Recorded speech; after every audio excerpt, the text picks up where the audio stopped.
Bonsoir et merci d'être avec nous dans le programme du soir sur New World Info. C'est le décryptage à l'instant. Nous allons parler du Sénégal où la peine de 5 ans de prison a été confirmée en appel pour le maire de Dakar, Khalifa Sall. On va évoquer le sujet avec Mamadou Diouf, notre éditorialiste. Bonsoir Mamadou Diouf.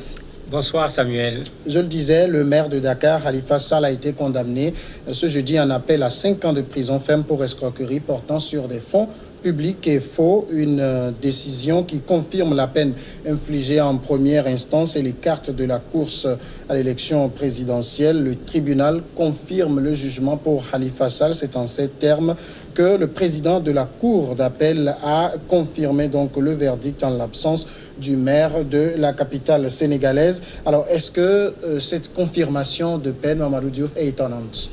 Non, elle n'est pas du tout étonnante. Ce n'est pas une surprise. Le concerné lui-même n'a pas trouvé nécessaire d'aller au tribunal. Quelques-uns de ses avocats sont venus, mais ils ne portaient pas leur robe d'avocat. J'allais dire qu'ils sont rentrés dans la salle s'asseoir comme s'ils faisaient partie du public. La mobilisation qu'on voyait d'habitude du public durant toute la période du procès, on n'a pas vu cette mobilisation. C'est comme si les gens s'attendaient effectivement à ce que la cour d'appel confirme le jugement qui avait été donné en première instance, et c'est effectivement ce qui s'est passé. Est-ce que Khalifa Sall lui-même espérait un autre verdict? Je ne pense pas, parce que je me dis que c'est lui qui sait le plus c'est quoi la réalité de ce dossier.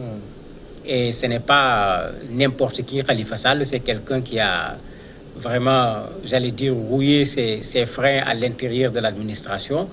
Donc, il sait à quoi s'attendre, et avec ses conseils juridiques, certainement, il y a dû y avoir des explications pour qu'ils comprennent les tenants et les aboutissants par rapport au procès avant qu'une stratégie ne soit choisie. Je ne crois pas qu'il soit surpris, mais lui, sa ligne a toujours été la ligne d'un procès politique. Il n'a jamais été bavard sur l'aspect juridique de la chose. Il se prononçait plutôt sur l'aspect politique. Alors, la cour d'appel elle-même, est-ce qu'elle est allée au fond du dossier avant de rendre le verdict? Mais bien sûr, quand on part en appel, c'est comme si on remet en cause ce qui a été fait. Donc, la cour est obligée de revoir élément par élément ce qui a été fait. Et c'est ce que la cour a fait. Il ne faut pas oublier que les avocats de l'État ont interjeté appel. Et eux, ils avaient ajouté une chose. En plus des 5 ans de condamnation, ils n'étaient pas d'accord parce qu'à l'époque, ils avaient demandé 5 milliards pour préjudice moral. Ils ne l'avaient pas obtenu en première instance. En deuxième instance, ils ne l'ont effectivement pas obtenu, mais ils ont obtenu cette fois le remboursement de 1 milliard 830 millions. Ce qui veut dire que la condamnation de Khalifa Sall, on ne l'a pas réduite, mais on y a ajouté aujourd'hui un dédommagement qu'il va partager avec ceux qu'on a considérés comme étant ses complices.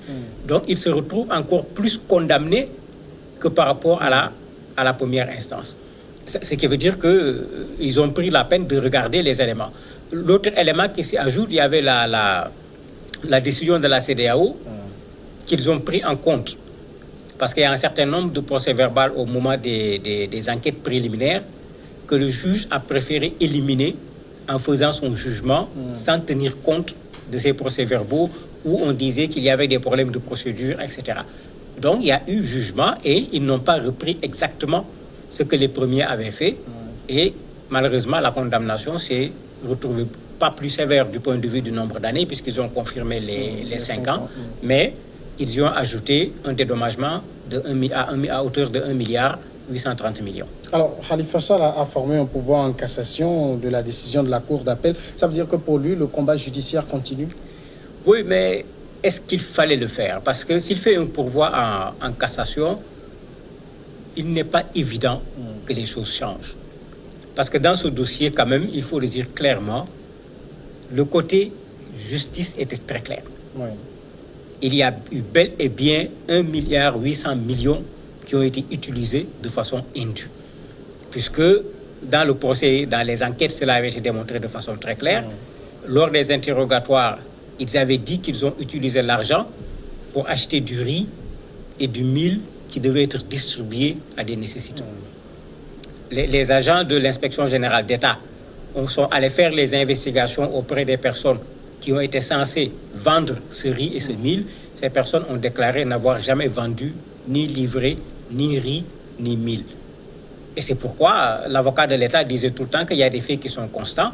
Les factures qui ont été fabriquées, c'était du faux et usage de faux en écriture administrative. Donc il y a quelque chose qui est là, qui est constant sur le plan juridique. Je ne crois pas qu'aller en cassation peut régler ce problème-là. L'autre élément que ça pose, s'il part en cassation, il y a une porte qui est là, qui est ouverte, que un même de ses camarades du Parti socialiste, qui est maire également, comme lui, dans une ville à l'intérieur, Abdoulaye Wilane, lui disait de ne pas aller en cassation, parce que s'il part en cassation, il ne pourra pas bénéficier d'une grâce présidentielle. Alors que tout le monde sait que sur le cas Karim Wade, on n'est pas allé en cassation, il a bénéficié d'une grâce, pas d'une amnistie, donc la condamnation est toujours là. L'État continue même à chercher où on a caché l'argent qui a été détourné sur le cas de Karim Wade, mais il a pu quand même recouvrer sa liberté avec des conditions qui jusqu'à présent n'ont pas été élucidées. Mais s'il part en cassation, il y a tous ces éléments qui vont poser problème. Il va devoir en ce moment purger sa peine. Alors que tout le monde se dit que si Karim a pu bénéficier de la liberté, alors qu'on l'accuse d'avoir détourné des centaines de milliards, ce n'est pas lui qu'on reproche un peu moins de 2 milliards qui ne pourrait pas bénéficier de la grâce présidentielle. Donc il y a un risque qui est là. Est-ce qu'il va le courir comme les avocats le disent? On va attendre de voir s'ils vont le déposer. Alors, pourquoi est-il dans ce constant bras de fer avec Macky Sall? C'est à la limite un peu inexplicable, bien que quand on regarde, on a senti ce bras de fer bien avant le procès. Parce qu'il a voulu faire des aménagements sur un espace à Dakar qu'on appelle la place de l'Indépendance. Il y a eu des bâtons dans les roues, il ne l'a pas fait. La mairie a voulu faire un emprunt sur le marché sous-régional. Il y a eu des difficultés, le maire ne l'a pas fait. Est-ce que c'est de l'adversité politique tout court? Ou bien est-ce que le maire n'avait pas ses prérogatives? Généralement, on a du mal à savoir qui a raison et qui n'a pas raison. Puisque vous avez d'un côté des gens qui sortent des arguments sur le plan juridique, et c'est parfois le problème qu'on a avec le droit. Quand le premier vient, juriste, il fait sa thèse, tu dis c'est lui qui a raison. Quand le second fait l'antithèse, tu dis j'ai fait un jugement trop tôt. Tu dis bon, allons voir un troisième juriste, il va faire la synthèse. Quand il parle, le plus simple souvent, c'est de les laisser avec leur juridisme, parce que par moment, tu ne te retrouves plus dans l'interprétation que les gens font des mêmes textes par rapport à une situation donnée. Et il y a eu effectivement ces difficultés bien avant le procès entre lui, soit avec des membres du gouvernement, le ministre qui était chargé par exemple de l'aménagement urbain, ou bien même avec le président de la République sur un certain nombre de prérogatives. Alors aujourd'hui, la décision de la Cour d'appel est sortie et dans la foulée, Macky Sall a révoqué Khalifa Sall de son poste de maire de Dakar. C'est allé très vite. Bon, c'est allé très vite, tout ça a été prévisible. Puisque on ne peut pas garder comme maire de Dakar quelqu'un qu'on dit qu'il a détourné. Puisque la décentralisation, il ne faut pas qu'on oublie qu'il y a effectivement un transfert de compétences au niveau des municipalités, mais le maire fait partie de l'administration. Et même sur certaines questions, le maire répond par rapport à l'État. Et ici, c'était ça le problème au départ avec les 1,830 milliard. Dans le premier jugement, les avocats de Khalifa Sall avaient défendu que c'est l'argent de la municipalité. Ce n'est pas l'argent de l'État. Mais dans le deuxième jugement, on ne leur a pas donné raison, ce qui veut dire qu'effectivement, ce principe d'unicité des caisses-là, et là, l'argent, c'était de l'argent public. Que ce soit du côté de l'État ou du côté de la mairie, c'est de l'argent public, c'est sur ça que les gens se sont fondés. Et effectivement, il serait bizarre qu'on dise que celui qui est le maire de Dakar et qui continue à être le maire de Dakar a été condamné 2 fois au niveau du tribunal et on lui demande de rembourser 1,8 milliard pour la ville de Dakar. Cela poserait problème. Mais comme vous le dites, on aurait pu attendre qu'ils introduisent éventuellement un recours pour la cassation, qu'on attende d'abord ces résultats avant de prendre une telle décision. Je me dis que ça aurait été beaucoup plus moral et beaucoup plus correct également sur le plan politique. Alors, c'est sur ce pourvoi en cassation que se fondent quand même les partisans de Khalifa Sall pour dire que ses chances pour qu'il puisse compétir à la présidentielle de 2019 ne sont pas complètement annihilées. Je n'y crois pas. Elles sont complètement annihilées pour 2 raisons.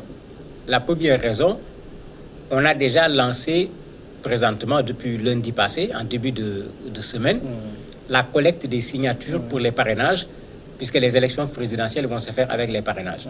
Et on a vu beaucoup d'états-majors de candidats aux élections présidentielles organiser leurs meetings et lancer leurs militants pour aller collecter ces 53 000 signatures d'électeurs au moins, puisque c'est ça qui est demandé. Il est déjà en retard par rapport à ce combat. Le fait qu'il soit allé en cassation, cela prendra combien de temps? Ça également, c'est un autre problème.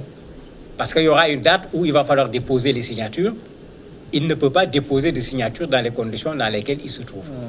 Si le délai est dépassé, il est complètement fourre-clos par rapport aux élections présidentielles. Et la dame justice, comme on l'a dit, c'est une vieille dame. Elle prend son temps quand elle fait son travail. Et ça risque d'être quelque chose qui va pénaliser Khalifa Sall s'il tient toujours à être candidat. Est-ce que dans ce dossier, on risque d'assister à un bouleversement de scénario où on verra Khalifa Sall abandonner la procédure de cassation et introduire une demande en grâce? Lui, introduire une demande en grâce, je ne crois pas du tout. Comme vous l'avez dit tout à l'heure, il a vraiment mené le combat jusqu'au bout et il n'a pas déposé les armes. Je m'attends à ce que l'on voit régulièrement au Sénégal se passe. D'autres personnes vont se lever, comme c'était le cas avec Karim Wade, pour prendre l'initiative d'aller voir le président de la République et lui demander de lui accorder une grâce pour qu'il puisse au moins recouvrer sa liberté, puisque la grâce n'enlève pas la condamnation, ça permet tout simplement à la personne de pouvoir retrouver sa liberté. Je m'attends plutôt à cette procédure qu'à ce que Khalifa lui-même écrive pour demander la grâce au président de la République. Mamadou Diouf, merci d'avoir répondu à nos questions. C'est moi qui vous remercie. Et nous allons observer maintenant la pause et comme c'est vendredi, on va retrouver l'invité sport de ce vendredi.